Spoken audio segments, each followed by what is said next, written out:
는 신약 성경 요한일서 2장 12절에서 14절의 말씀입니다. 우리 성경을 직접 찾으시면 더 좋겠습니다. 요한일서 2장, 제 성경으로 신약 성경 388쪽입니다. 12절에서 14절까지 우리 하나님의 말씀으로 받겠습니다. 자녀들아, 내가 너희에게 쓰는 것은 너희 죄가 그의 이름으로 말미암아 사함을 받았으며, 아비들아, 내가 너희에게 쓰는 것은 너희가 태초부터 계신 이를 알았으며, 청년들아, 내가 너희에게 쓰는 것은 너희가 악한 자를 이기었음이라.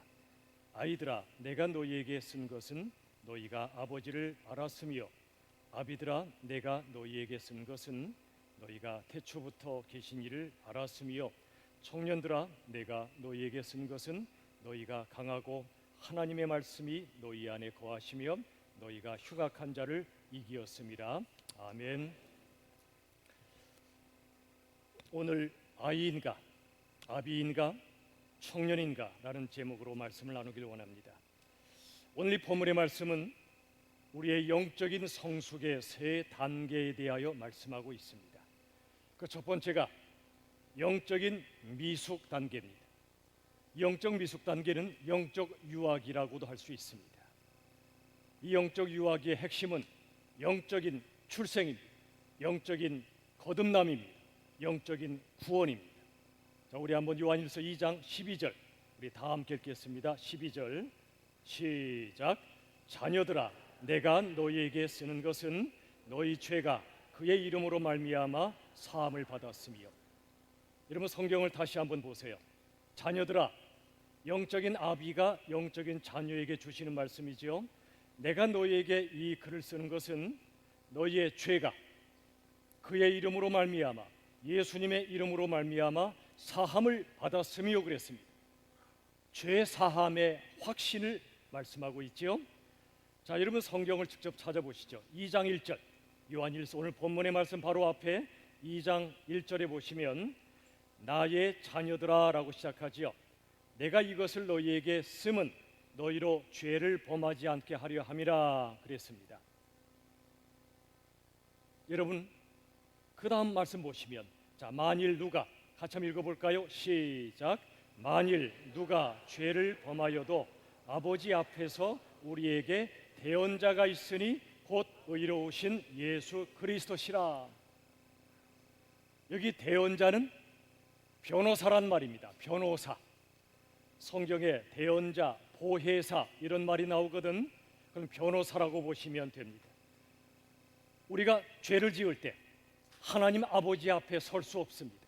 어둠이 빛 앞에 설 수 없지요. 그렇듯이 죄를 가진 인생은 거룩하신 하나님 앞에 설 수가 없습니다. 누구도 하나님 앞에 천국에 갈 수가 없습니다. 그런데 하나님은 우리에게 대언자, 변호사이신 예수님을 보내셨습니다. 이 예수님이 아버지 하나님 앞에 서십니다. 말씀하십니다. 이 사람 죄인 맞습니다. 그러나 내가 이 사람의 죄를 위하여 십자가에 죽었고 이 사람은 나를 구주요 주님으로 믿었으니 이 사람은 하나님의 자녀입니다 라고 우리 예수님이 하나님께 말씀하실 때 하나님은 통과, 죄 없노라, 무죄 선언을 해 주시는 것입니다. 바로 대언자이신 예수님 때문에 우리들은 죄 사함의 은혜를 누리는 것입니다. 자, 4장 10절 요한일서 4장으로 한번 가보죠. 자, 2장, 3장, 4장 10절 보시면 이런 말씀이 써 있죠. 사랑은 여기 있으니 라고 시작하지요. 세상 사람들이 묻죠. 도대체 사랑이 어디 있는 거야? 하나님이 말씀하시죠. 너희가 찾는 사랑은 여기 있다. 십자가 골고다 언덕을 가리키시며 말씀하십니다. 그 다음 보시면 우리가 하나님을 사랑한 것이 아니요 하나님이 우리를 사랑하사 그랬습니다. 우리는 하나님보다 나를 사랑합니다. 하나님보다 세상을 사랑합니다. 그런데 하나님이 우리를 먼저 사랑해 주셨습니다. 그 다음 보시면 우리의 죄를 속하기 위하여, 속한다는 말씀은 우리를 대신하여 대가를 지불해 주시고 우리를 구원해 주신다는 뜻입니다. 즉 우리를 구원하시기 위하여, 그 다음 보세요, 화목 제물로 그 아들 예수를 보내셨다고 말씀합니다. 화목 제물, 하나님과 우리 사이가 우리의 죄 때문에 갈라져 있을 때, 우리가 스스로 하나님께 갈 수 없을 때, 우리 예수님이 하나님과 우리 사이에 서셔서 우리를 위하여 십자가에 죽으시는 대속의 은혜, 대속의 은혜로 말미암아 우리와 하나님 사이를 화목하게 하시는 제물로 드려졌다는 것입니다. 화목 제물. 온 역사에, 온 세상에 예수님 한 분밖에 안 계십니다. 그분은 거룩하시기 때문에, 죄가 없으신 유일하신 하나님의 아들이시기 때문에 십자가에서 화목 제물로 드려졌고, 예수님만이 우리를 죄로부터 구원해 주실 수 있는 것입니다. 자, 요한일서 2장으로 다시 넘어가겠습니다. 오늘 본문의 말씀 2장 14절 한번 보죠. 자, 14절에 우리 상반절만 같이 읽을까요? 자, 아이들아, 시작. 아이들아, 내가 너희에게 쓴 것은 너희가 아버지를 알았으며, 그럽니다. 보세요, 여기 아이들아, 영적인 출생 단계에 있는 성도에게 말씀하지요. 너희가 아버지를 알았으며, 그럽니다. 하나님을 아버지로 알았다는 겁니다. 이건 기가 막힌 겁니다. 여러분 육신의 아버지를 아시나요? 당연히 아시겠죠. 호적에 올라 있으니까요. 여러분, 자식이 아버지에게 할 수 있는 최고의 효도가 뭘까요? 공부 잘하는 거, 좋은 대학 가는 거, 돈 많이 버는 거, 용돈 많이 드리는 거, 맞죠? 그러나 가장 큰 효도는 아버지를 나의 아버지로 아는 것입니다. 아버지를 나의 아버지로 인정하는 것입니다. 아버지를 아버지로 사랑하는 것입니다. 아버지로 존경하는 것입니다. 아무리 공부 잘해도 돈 많이 벌어도 아버지를 아버지 취급하지 않는 자식이 있다면 그건 불효자입니다. 우리가 하나님을 나의 아버지로 알고 나의 아버지로 사랑한다는 것, 이보다 더 큰 영적 효도는 없습니다. 우리가 예수님을 통해 하나님을 아빠, 아버지라고 부를 수 있게 되었습니다. 그저 멀리 계신 무서운 하나님이 아니라 아빠. 저를 따라 합시다. 아빠. 어색하세요? 하나님을 아빠로 부르는 게 어색하시면 하나님과의 친밀감이 지극히 떨어져 있는 겁니다. 여러분, 하나님을 경외한다는 것은 하나님을 사랑함으로 두려워하는 것입니다. 하나님을 사랑한다고 해서 함부로 하나님을 대하면 안 되죠. 너무나 크신 하나님이시니까. 그러나 두려워하기만 하고 사랑하지 않는다면 하나님이 기뻐하지 않으세요. 하나님을 하나님으로 높이면서도 하나님을 나의 아빠라고 부를 수 있어야 그게 건강한 신앙입니다. 다시 우리 불러봅시다. 하나님 아빠. 좋으세요? 기도할 때 아빠 이렇게 부르셔도 돼요. 아버지 하셔도 되고요. 하나님을 아버지로 안다는 것, 이것처럼 더 큰 영광은 없습니다. 하나님을 아버지로 모시고 사는 영원한 삶을 가리켜 영생이라 부르는 것입니다. 우리 죄 때문에 영원한 심판에 이를 수밖에 없었는데 예수 그리스도의 십자가 은혜로 말미암아 우리가 영생을 가졌고 하나님 아빠의 사랑과 은혜와 자비와 긍휼 가운데 영원히 산다는 것은요, 이 세상의 모든 걸 내가 포기해도 그 영생 하나만으로도, 하나님이 아버지란 사실 하나만으로도 우리 인생은 승리한 것입니다. 그게 성공입니다. 자, 우리 한번 읽어보죠. 자, 저를 따라 합시다. 한 번 태어나면 두 번 죽고, 두 번 태어나면 한 번 죽는다. 자, 아시는 분도 계시죠? 자, 이 말씀이 무슨 뜻이죠? 우리 거듭남과 구원의 진리를 한 문장으로 요약한 겁니다. 한 번 태어난다는 얘기는 뭐냐면 육신적으로 어머니의 태에서 태어나는, 그게 전부예요. 예수를 믿어 하나님의 자녀로 거듭나는 두 번째 태어남이 없는 사람은 한 번만 태어나요.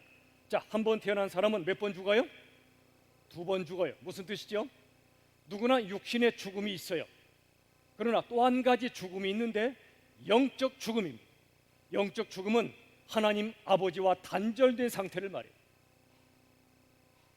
한 번만 태어난 사람, 즉 거듭남이 없는 사람은 두 번 죽어요. 육신적으로도 죽고 영적으로도 죽어요.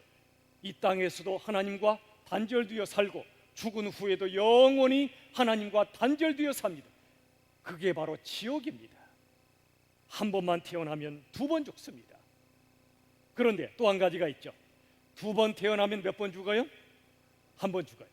두 번 태어난다는 얘기는 어머니의 태에서 태어날 뿐 아니라 예수 믿어 거듭난 사람, 하나님의 자녀로 영적으로 태어난 사람은 한 번밖에 안 죽어요. 육신의 죽음은 누구에게나 닥쳐오지만 죽는 순간 영원한 끝이 아니에요. 예수님과 더불어 영원한 천국으로 입성하는 순간입니다. 승리의 입성입니다. 모든 질병도 다 치유받고 모든 아픔도 깨끗이 치유받고 영원한 우리 주님의 나라에서 영원히 사는 나라 천국에 입성합니다. 그 사람은 영적 죽음이 없어요. 영원한 죽음이 없어요. 지옥이 없어요. 오직 천국에서 영원히 주님과 함께 살아가는 영광을, 영생을 누리게 될 줄로 믿습니다. 이게 복음의 핵심이고 기초입니다.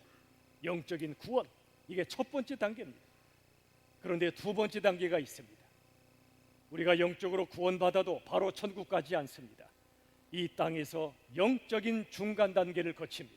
영적인 청년기라고도 부르죠. 이게 두 번째 단계예요. 이 시기의 핵심은 영적인 싸움이 치열하다는 것입니다. 영적 청년기는 영적 유아기에서 영적 성년기로 넘어가는 필수 코스입니다. 자, 읽어보죠. 요한일서 2장 13절 하반절에 보시면, 자, 청년들아 라고 시작하죠. 함께 읽겠습니다. 시작. 청년들아, 내가 너희에게 쓰는 것은 너희가 악한 자를 이기었습니다. 줄이면, 청년들아, 너희가 악한 자를 이기었다. 이 악한 자는 사탄을 가리킵니다. 하나님을 대적했고 우리를 끊임없이 죄짓게 만들고 절망에 빠지게 만들고 죽음의 포로로 만들어가는 이 사탄을 우리가 이길 수 없습니다. 그런데 이기었다고 말씀합니다. 어떻게 이길까요? 14절로 가보죠. 2장 14절 하반절 역시 청년들아로 시작하죠. 다 같이 시작. 청년들아, 내가 너희에게 쓴 것은 너희가 강하고 하나님의 말씀이 너희 안에 거하시며 너희가 흉악한 자를 이겼음이라. 어떻게 이긴다고요? 하나님의 말씀이 너희 안에 거할 때 흉악한 자 사탄을 이길 수 있다는 겁니다. 말씀 없이 사탄과의 싸움은 백전백패입니다. 그러나 말씀을 내 안에 품고 살면 사단과의 싸움에서 백전백승할 수가 있어요. 하나님의 말씀이 내 속에 있는가 하는 것입니다. 이 시간에도 제가 여러분에게 저의 말을 하는 것이 아닙니다. 하나님의 말씀을 우리가 함께 받는 시간입니다. 그 말씀을 내 영혼 속에 품고 이 험한 세상을 승리하기 위하여 우리가 예배를 드리고 있는 것입니다. 여러분, 영적 청년기는 치열한 영적 싸움의 단계인데 이 싸움은 오직 하나님의 무엇으로 이긴다고요? 말씀으로만 이길 수 있어요. 인간의 말, 인간의 생각, 인간의 사상으로 절대로 못 이깁니다. 여러분, 이 세상에요 수많은 종교인들이 있고 수많은 철학자, 수많은 사상가, 수많은 사람들이 자기 나름의 이론과 사상을 전파하고 있습니다. 좋아요.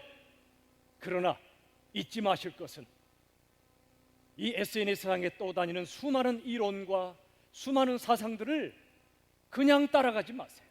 하나님의 말씀으로 점검하십시오. 하나님의 말씀을 묵상하고 깨닫지 못하면 하나님의 뜻은 알지 못한 채 세상, 하나님을 알지도 못하는 이들의 사상과 생각에 다 끌려가 버립니다. 그리고 그들끼리 팔을 나누고 엄청나게 싸웁니다. 여러분, 하나님의 말씀이 없으면 그렇게 됩니다.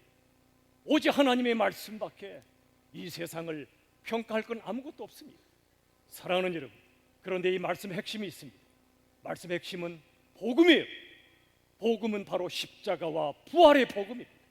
이 땅에 사람으로 오시고 우리를 위하여 죽으시고 부활하신 예수님의 복음. 인생의 3대 문제가 뭐라고 그랬죠? 입시, 취업, 결혼입니까? 아니에요. 3대 문제가 뭐지요? 죄의 문제, 고통의 문제, 죽음의 문제입니다. 누구도 피해갈 수 없습니다. 이 문제는 학교에서 안 가르쳐 줍니다. 세상 사람들이 절대 안 가르쳐 줍니다. 우리 죄의 문제는 십자가로, 고통의 문제는 하나님의 사랑으로, 죽음의 문제는 부활로만 이길 수 있다는 이 복음, 이 이상의 진리는 이 땅에 없는 것입니다. 말씀의 핵심은 복음이에요. 이 복음으로만 악한 세상의 사상과 가치관과 시스템을 이겨낼 수 있는 것입니다. 오늘 특히 여러분에게 공산주의 이야기를 좀 해야 되겠습니다. 여러분, 공산주의는 그냥 여러 이념 중에 하나가 아닙니다. 철저한 무신론과 유물론에 기초한 악한 영의 사상입니다. 무신론, 하나님을 대적합니다. 하나님 없다는 겁니다.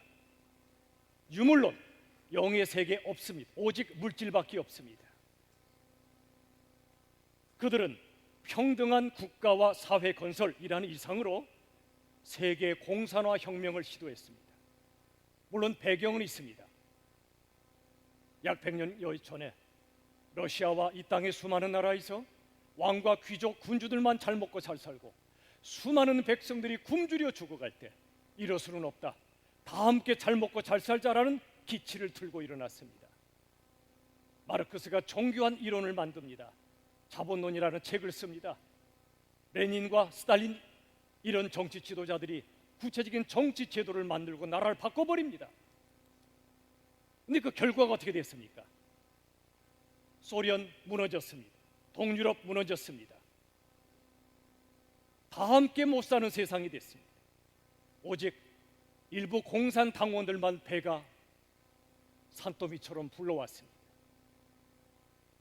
반대로 스웨덴, 노르웨이, 덴마크, 네덜란드, 스위스, 이런 나라들은 종교 개혁을 이룬 이후로 성경, 하나님의 말씀이 기반이 된 국가 제도를 만들었습니다.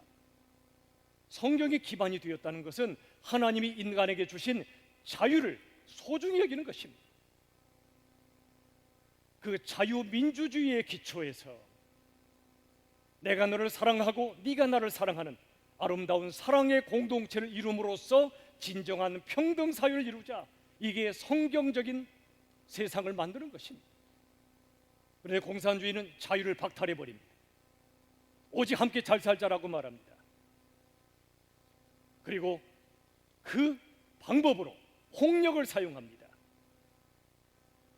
가진 자와 못 가진 자를 잘라버립니다. 그리고 못 가진 자는 가진 자를 죽이라고 말합니다. 혁명의 과업을 완수하기 위해 무수히 많은 생명을 죽였습니다.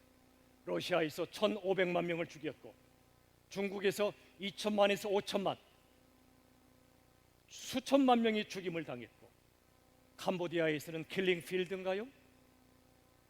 전체 인구의 3분의 1이 학살을 당했습니다. 하나님이 없는 이념은 이렇게 무서운 것입니다.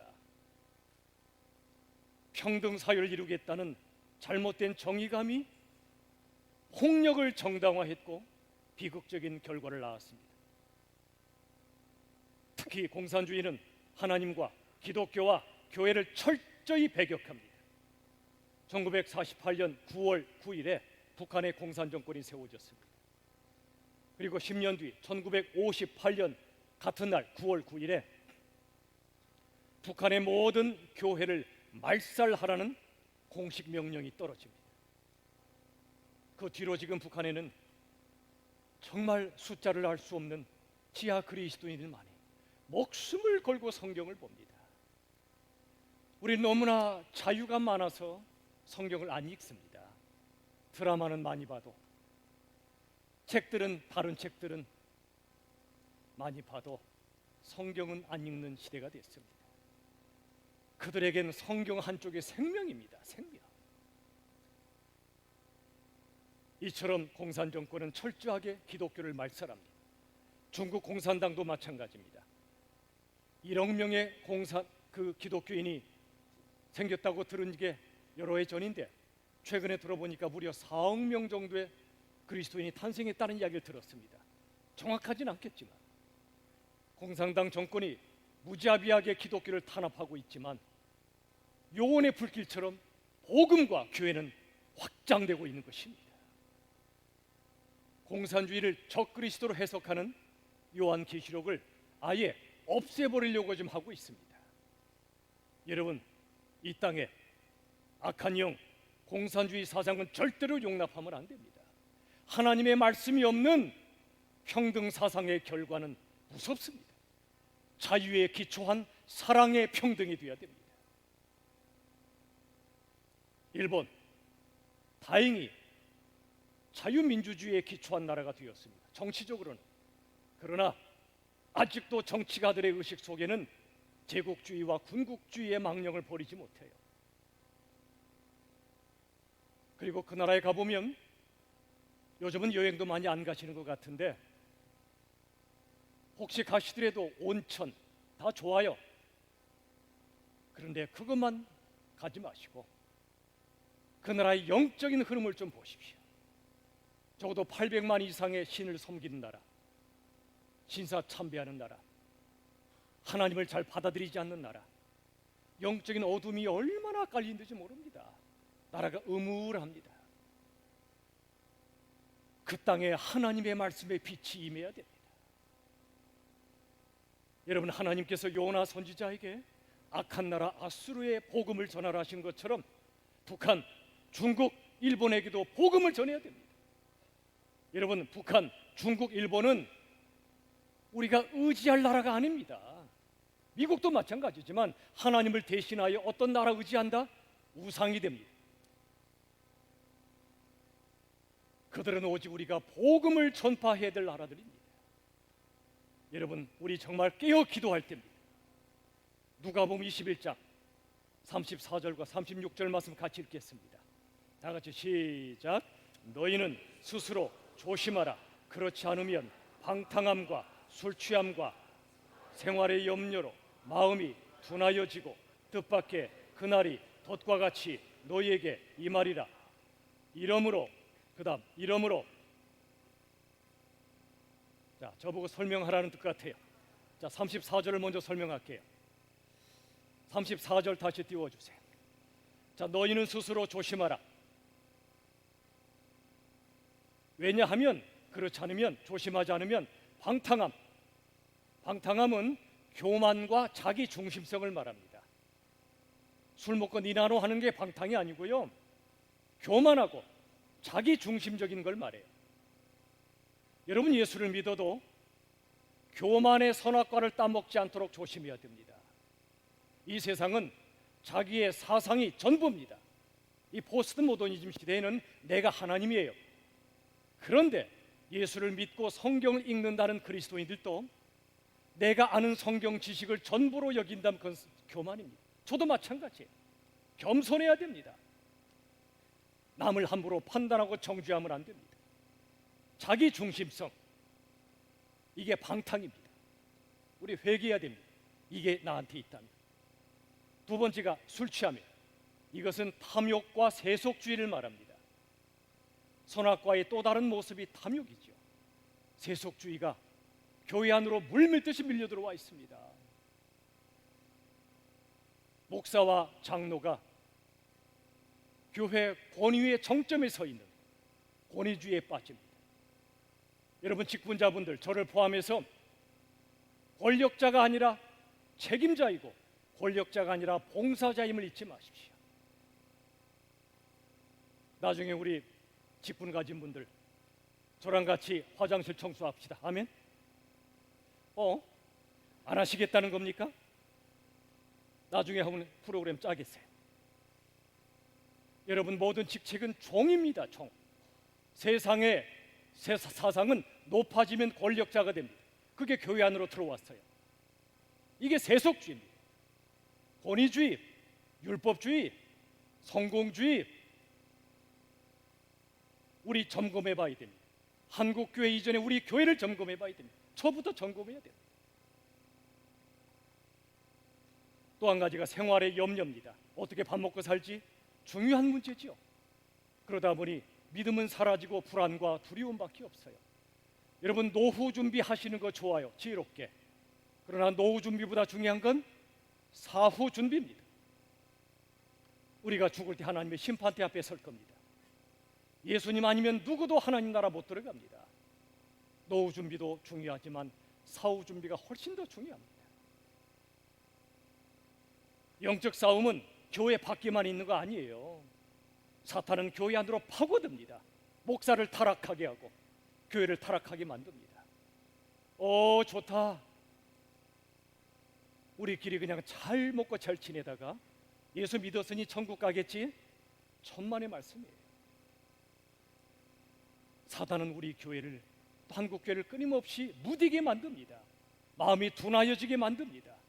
그래서 뜻밖의 예수님이 재림하시면 우리 어떨 겁니까?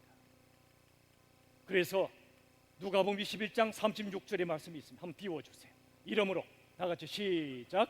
이러므로 너희는 장차 올 이 모든 일을 능히 피하고 인자 앞에 서도록 항상 기도하며 깨어있으라 하시니라. 인자 앞에, 인자는 예수님을 가리켜요. 주님 앞에 설 그날이 속히 올 것이니 항상 기도하며 깨어있으라고 말씀합니다. 우리 교회 10년 된 이 시점에서 정말 필요하고 필요한 것이 기도입니다. 영적 싸움은 기도 없이는 해낼 수가 없습니다. 말씀과 기도밖에는 안 됩니다. 지금은 오직 십자가에 시선을 집중하여 깨어 기도할 때입니다. 우리 예수님 어떤 고통 중에도 묵묵히 십자가의 길을 걸어가셨지요.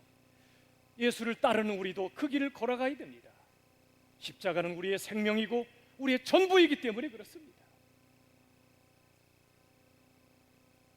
베드로전서 2장 10절 같이 읽겠습니다. 베드로전서 2장 10절 시작.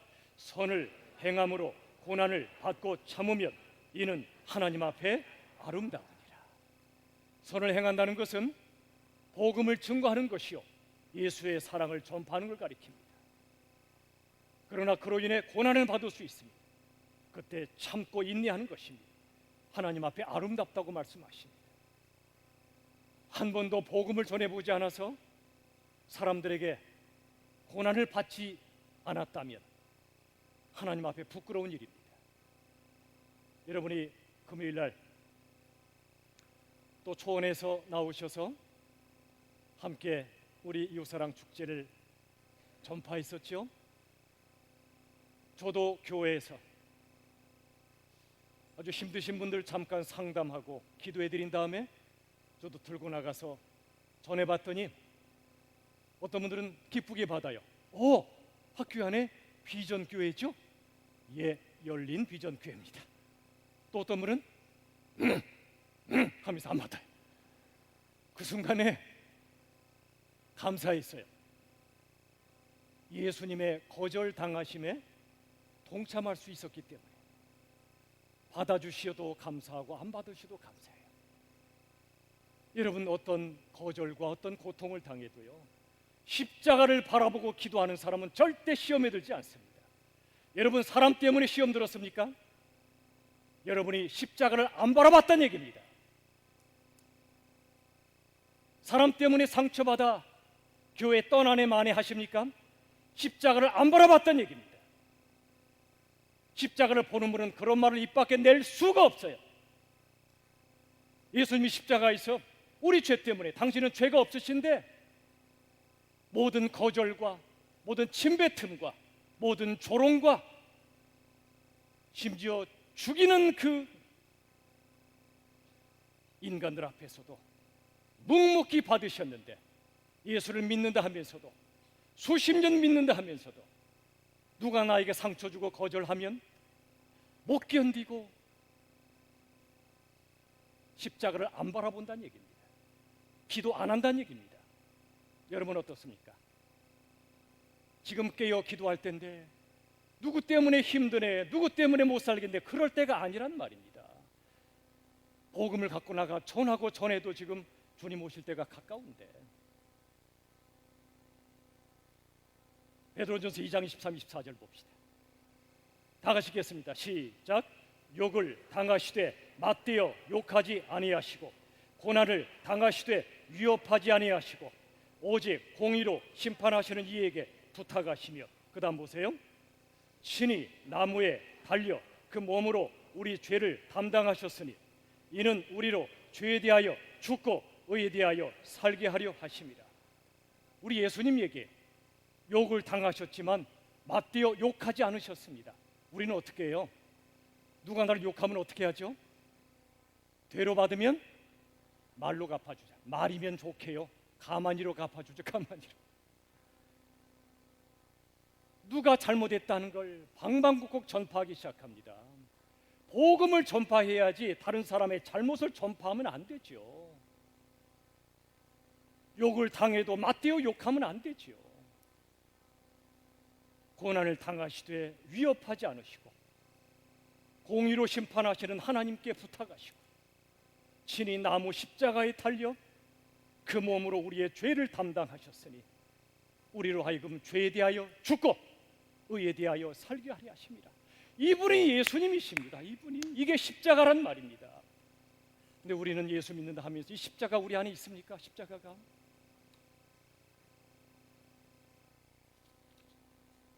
저부터도 회개하려고 합니다. 저부터도.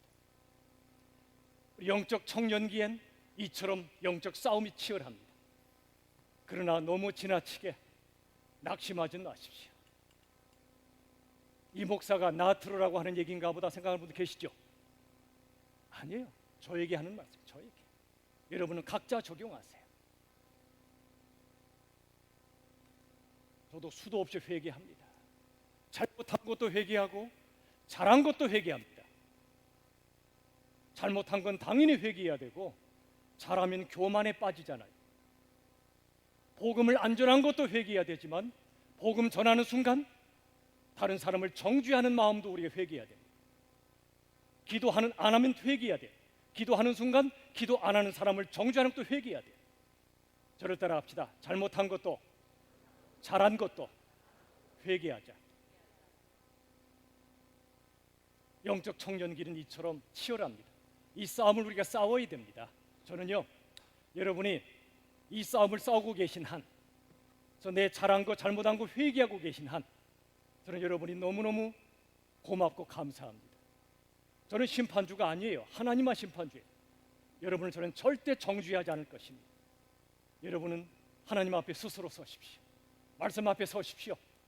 회개할 거 스스로 회개하십시오. 다른 사람 회개하라고 하지 마시고 우리 스스로 회개합시다. 그리고 하나님의 그 크신 품 안에 안깁시다. 하나님의 그 크신 사랑은 우리의 죄를 고백하며 나아갈 때 100% 씻어주십니다. 100% 용서하십니다. 저도 여러분의 모든 것도 하나님은 크신 하나님이십니다. 믿으십니까? 믿으십시오. 마지막 세 번째, 영적인 성숙 단계입니다. 영적 성년기입니다. 이때는요, 영적인 환희를 맛봅니다. 영적 유아기 때는 영적 출생 또는 구원이라면 영적 청년기는 영적 싸움이죠. 그런데 이게 끝이 아니에요. 싸움이 끝이면 너무 힘들죠. 우리에게 주시는 마지막 단계가 영적 환희입니다. 환희, 기쁨. 자, 2장 13절 보죠. 요한일서 2장 13절 상반절 같이 읽어보죠. 아비들아, 시작. 아비들아, 내가 너희에게 쓰는 것은 너희가 태초부터 계신 이를 알았으며. 보세요. 영적으로 성숙한 자들이요, 내가 너희에게 쓰는 것은 너희가 태초부터 계시니 예수님을 가리킵니다. 예수님을 알았다는 겁니다. 여기 알았다는 것은 머리로 아는 거 아니에요. 체험적으로, 인격적으로 온전히 아는 겁니다. 다르게 말하면 예수님과 사랑으로 연합되어 있다 그 말이에요. 여러분, 요한일서 1장에는 살아계신 하나님의 말씀이 우리 안에 들어오면 우리가 주님과 깊은 사랑의 교제를 나누게 된다고 말씀합니다. 그리고 서로 간에 깊은 교제를 나누게 된다고 말씀하세요.